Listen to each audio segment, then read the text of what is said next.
Balik Payatas para mag-silent low-key campaign. Yes, totoo. Bumalik po ako ng Payatas pero para hindi mag-silent or low-key campaign. Even way before pa po, pumunta na ako ng Payatas, nagbibigay tayo ng tulong.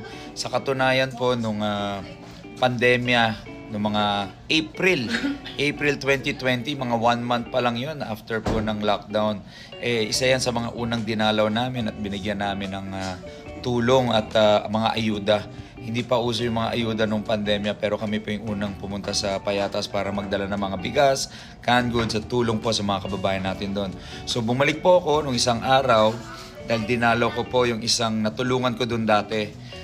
Dati kasi may problema siya, pinapagamot niya yung anak niya may hydrocephalus, wala siyang permanenteng trabaho. Nung nakilala ko siya at feature ko siya sa Dear SB, binigyan ko siya ng mga tulong at sa kanyang financial na pangangailangan.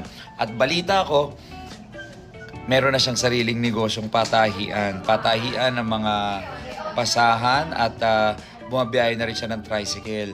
Kaya nung natuwa ako, nabalitaan ko yun, agad-agad ko siyang pinuntahan at kinamusta. At syempre, hindi lang basta dumadalaw, nagbigay pa akong additional na mga tulong kay Jason Espiritu. Yan yung kapatid ko sa pamamanata kay Mahal na Poong Nazareno.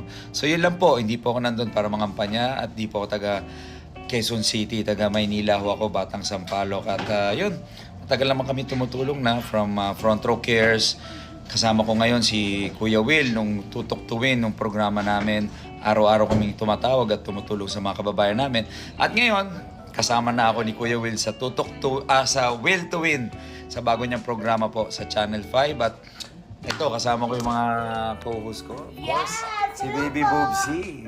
Hello sa lahat ng mga viewers ni Kong Sam. Isa to sa mga nagbibigay saya at ligaya araw-araw sa mga kababayan natin. So, yun, lahat lang naman ginagawa namin para magbigay lang ng mga saya, ligaya at pag-asa sa mga kababayan natin. Lagi namin sinasabi, basta kabutihan ang ginagawa mo, wala ka dapat isipin.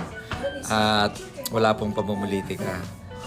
Mas maganda yung tumutulong kaysa na hindi tumutulong, di ba? So, yun lang. Tuloy-tuloy lang po ang pagtulong at pagbibigay ng pag-asa sa mga kababayan natin. Maraming salamat.